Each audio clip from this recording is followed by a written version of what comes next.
বিসমিল্লাহির রহমানির রহিম। আমি মোহাম্মদ জালাল শিকদার 1977 সালের যখন শহীদ প্রেসিডেন্ট জেনারেল জিয়াউর রহমান সাহেব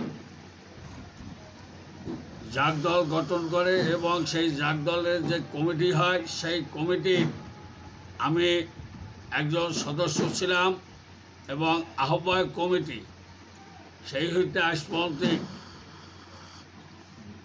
বিএনপির বিভিন্ন সময় বিভিন্ন পোস্ট পজিশনে ছিলাম এবং এখন পর্যন্ত আছি। ইদানিং জনাব রোস্তাম মঞ্জুর ছেলে সুমন দলে অ্যাটেন্ড করার পরে দলের সে কোনো কর্মকাণ্ডে ছিল না এবং 2003 সালে আমি দলের সেক্রেটারি ছিলাম এবং 2005 সালে সামজিদ মিয়া সে আমার এবং রোস্তাম মঞ্জুর উপস্থিতিতে যুবদলে যোগ দেয় এবং যুবদলের যুগ্ম আহ্বায়ক ছিল।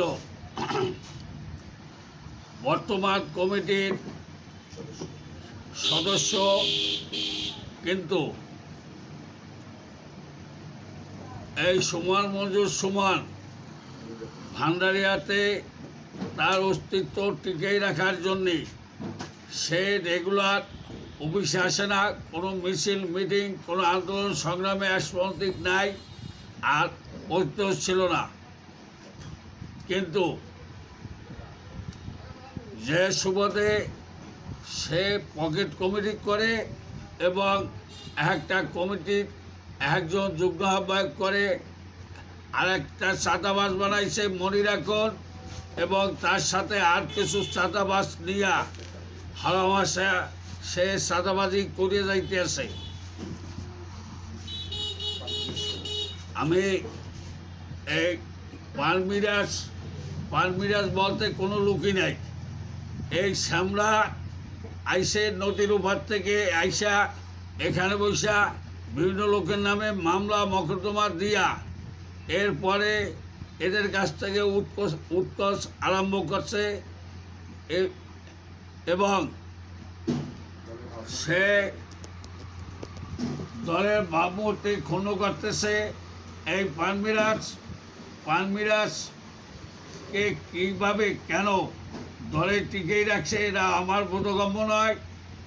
আমি দীর্ঘদিন ধরে অসুস্থ বিদায় রেগুলার অফিসে মুখী হইতে পারি না এবং এই পালমিরাজের শেল্টারতে আছে মনির এখন এবং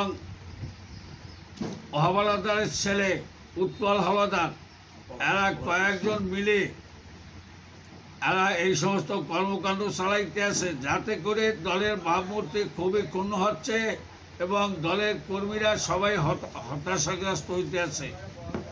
অতএব আমি ঊর্ধ্বতন কর্তৃপক্ষের দৃষ্টি আকর্ষণ করে বলছি যাতে করে তারা এই সমস্ত দুর্নীতিবাজ চাঁদাবাজ লুটেকারদেরকে দল থেকে বহিষ্কার করা হয় তদন্ত করে এবং শামসুদ মিয়া এই দলের একটি কর্মী বিদায় তাকে এই ধরনের মিথ্যা মামলা দিয়ে হয়রানি করতেছে, এর তীব্র নিন্দা জানাচ্ছি।